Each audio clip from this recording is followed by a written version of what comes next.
बेटे को चुनाव लड़वाया, जनता ने उनके बेटे को भी नकार दिया, तो हल वो चलाएं, विकास का फसल हम लगाएंगे। कि पहले रिम्स 1 को ठीक कर लो, उसके बाद रिम्स 2 के बारे में सोचा जाए। नहीं हुआ और ये लोग के पेट में दर्द हो गया, तो अब ये लोग टीआरपी के लिए कुछ बोल देते हैं। भाजपा के लोग भाजपा अपराधियों को शोषित और पोषित करने का काम करती है।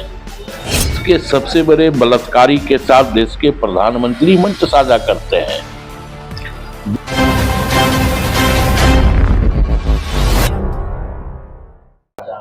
रिम्स 2 का विवाद थमने का नाम नहीं ले रहा है। साथ ही आपको बता दें कि सूर्या हंसदा मामले पे राजनीति होते हुए नजर आ रही है।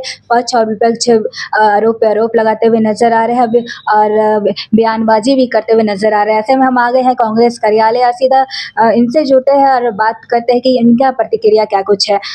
जैसा कि आपको बता दें कि रिम्स 2 का मामला विवाद थमने का नाम नहीं ले रहा, उस पर आप कह रहे हैं।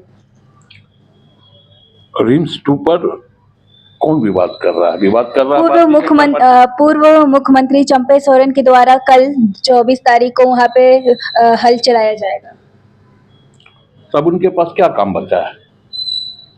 जनता ने उनकी पार्टी को विधानसभा के चुनाव में नकार दिया, चंपई सोरेन जी को भारतीय जनता पार्टी ने नकार दिया, तो अब अपने ही दल में, जिस दल में वो उछल के गए थे, वो दल भी उनको कुछ नहीं दिया, जनता ने नकार दिया। बेटे को चुनाव लड़वाया, जनता ने उनके बेटे को भी नकार दिया। अब उनके पास क्या विकल्प बचा है? अब उनके पास कोई विकल्प नहीं बचा, तो हल वो चलाएं, विकास का फसल हम लगाएंगे। जी, आदिवासी समाज के द्वारा भी हल चलाया जा रहा है कल 24 तारीख को। देखिए, भारतीय जनता पार्टी विकास को अवरुद्ध करने का प्रयास कर रही है। भाजपा यह नहीं चाहती है कि इस राज्य में विकास हो। भाजपा यह नहीं चाहती कि इस राज्य में अस्पताल का निर्माण हो।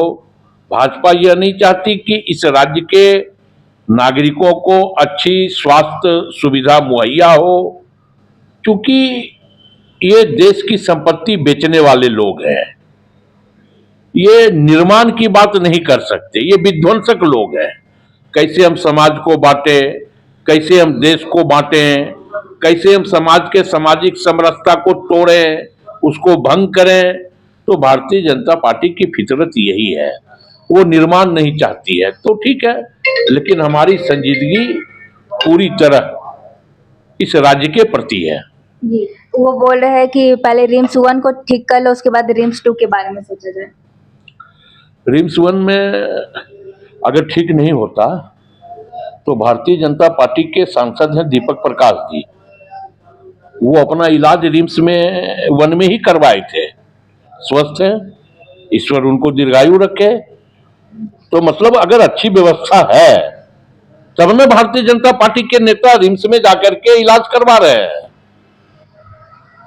तो इसलिए मैं कह रहा हूं कि करनी और कतनी दोनों भारतीय जनता पार्टी का अलग है। जी, जैसे कि आपने अभी बोला इलाज की बात आपने कही है, पर तमाम ज़्यादातर तो ये देखा जाता है कि जितने भी पॉलिटिशियन है या फिर बड़े लोग हैं वो सरकारी हॉस्पिटल में नहीं जाते हैं, वो प्राइवेट हॉस्पिटल की ओर पहल करते हैं। तो ऐसे में जनता कैसे भरोसा करेगी?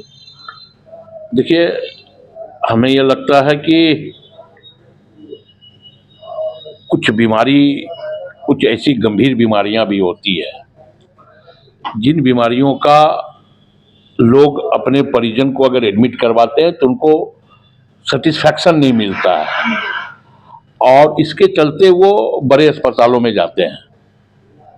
तो लेकिन राज्य की स्वास्थ्य व्यवस्था बेहतर है और लोग वहां इलाज करवा रहे हैं। जी, एक और उनका आरोप है कि अगर रिम्स 2 बनाना है तो कहीं और दूसरे ज़मीन पे क्यों नहीं, जहाँ पे बंजर ज़मीन है वो सब ज़मीन का इस्तेमाल क्यों नहीं किया जा रहा है, ये नगरीय वासियों का ही क्यों लिया जा रहा है? देखिए, अभी तो डीपीआर भी तैयार नहीं हुआ है और ये लोग के पेट में दर्द हो गया है, तो अब ये लोग टीआरपी के लिए कुछ बोल देते हैं। भाजपा के लोग कि कैसे उनको व्यूज मिले, कैसे उनको लोग देखे, क्योंकि अब कोई काम भाजपा के पास बचा थोड़ी ना है।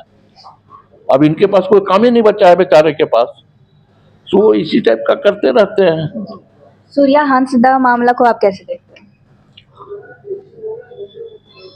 प्रशासन अपना काम करती है, प्रशासन यह सुनिश्चित करती है कि कैसे हम राज्य के नागरिकों को सुरक्षा प्रदान करें। यह प्रशासन के लिए और शासन के लिए पहली प्राथमिकता होती है। और सूर्या हांसदा कौन था? भारतीय जनता पार्टी से उसने चुनाव लड़ा। क्योंकि भाजपा अपराधियों को शोषित और पोषित करने का काम करती है। देश के सबसे बड़े बलात्कारी के साथ देश के प्रधानमंत्री मंच साझा करते हैं। देश के तमाम भ्रष्टाचारियों को भारतीय जनता पार्टी अपने दल में मिला करके मुख्यमंत्री, कैबिनेट मंत्री, डिप्टी मंत्री का पद देके सुशोभित करती है। तो ये है भारतीय जनता पार्टी के संगठन का स्ट्रक्चर। क्या कहेंगे, क्या ये राजनीति होते हुए नजर आ रही है सूर्या हंसदा मामला पे? तो जनता इसको तय कर देगी और स्वाभाविक तौर पे भारतीय जनता पार्टी इस पे राजनीति कर रही है। जी, वो तो बोले कि ये एक आदिवासियों के हित के लिए काम करते थे, सामाजिक सुविधा के लिए काम करते थे, सामाजिक सेवा करते थे। उसके बाद भी उनको क्रिमिनल बता करके मार दिया गया। इस प्रकार के बार-बार वो आरोप लगा रहे, प्रशासन पे उंगली खड़ा कर रहे, सरकार पे उंगली खड़ा कर रहे। डीजीपी मामले में भी बाबूलाल मरांडी जी ने अवमानना याचिका सुप्रीम कोर्ट में दाखिल किया था। सुप्रीम कोर्ट ने करारा तमाचा जड़ दिया, उनकी याचिका खारिज कर दी। मतलब बेबुनियाद आरोप लगाना, झूठ बोलना, जनता को दिग्भ्रमित करना, जनता को भ्रम में रखना, ये भारतीय जनता पार्टी की प्रायवाचिक शब्द है। सबकी ओर से सीबीआई जांच की मांग की जा रही है। क्यों? मैं तो कह रहा हूं कि सीबीआई पर उनको क्यों भरोसा है, सीआईडी पर भरोसा क्यों नहीं है? इस राज्य की एजेंसी है, मतलब राज्य में राजनीति करो, राज्य से विधायक बनो, राज्य से सांसद बनो, और राज्य के एजेंसी पर भरोसा नहीं। तो इसलिए मैं कह रहा हूं कि फितरत है उनकी। जी जी। और आदिवासियों में भी काफी आक्रोश देखने को मिल रहा है, वो भी इनके समर्थन में है और सरकार पे उंगली उठा रही है। कितने आदिवासियों के बीच आक्रोश आपने देखा है? कहीं एक अपराधी के मारे जाने से किसी के बीच आक्रोश उत्पन्न नहीं होता है।